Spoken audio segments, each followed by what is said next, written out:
சென்னை திருவொற்றியூரில் தேங்கியிருந்த மழை நீரில் மின்சாரம் தாக்கியதால் பள்ளி மாணவன் ஒருவன் பரிதாபமாக உயிரிழந்திருக்கிறான்.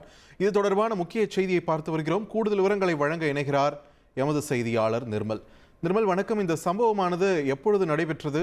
தற்பொழுது அங்கே ஒரு பதற்றமான சூழல் இருக்கிறதையும் நம்மளால் பார்க்க முடிகிறது. பொதுமக்கள் தரப்பிலிருந்து என்ன சொல்றாங்க? மாணவனுடைய உடல் தற்போது எங்க வைக்கப்பட்டிருக்கு? விரிவான தகவல்.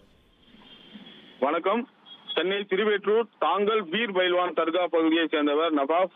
இவர் டியூஷன் முடித்துவிட்டு வீட்டுக்கு சென்ற போது பலத்த மழை காரணமாக சாலையில் தண்ணீர் தேங்கி இருந்தது. பூமிக்கு அடியில் பதிக்கப்பட்டிருந்த மின்சாரம் கேபிளில் இருந்து மின்சாரம் தண்ணீரில் சப்ளை ஆனதால் மின்சாரம் தாக்கி மாணவன் சுருண்டு விழுந்துள்ளான். அருகில் இருந்தவர்கள் மீட்டு தனியார் மருத்துவமனைக்கு கொண்டு சென்ற போது அங்கு மருத்துவர்கள் பரிசோதனை செய்ததில் மாணவன் இறந்து விட்டதாக கூறினர். இதனைத் தொடர்ந்து அரசு ஸ்டான்லி மருத்துவமனைக்கு மாணவனின் உடலை அந்த பகுதியில் உள்ள மக்கள் கொண்டு சென்றுள்ளனர். சம்பவ இடத்திற்கு வந்த திருவொற்றியூர் போலீசார் விசாரணை மேற்கொண்டு வருகின்றனர்.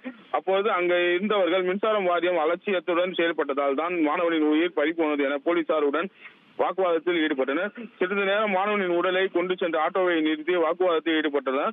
அதன் பின்னர் மருத்துவமனைக்கு ஆட்டோவை கொண்டு சென்றனர்.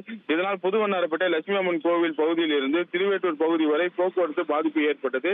அதேபோல் இன்று மதியம் வடிகால் பணிக்காக வேலை செய்த மாநகராட்சி ஒப்பந்த ஊழியர்கள் மின்சாரம் தாக்கி மருத்துவமனையில் அனுமதிக்கப்பட்ட நிலையில் தற்போது பள்ளி மாணவன் மின்சாரம் தாக்கி உயிரிழந்த சம்பவம் திருவொற்றியூர் பகுதியில் பெரும் பரபரப்பை ஏற்படுத்தியுள்ளது.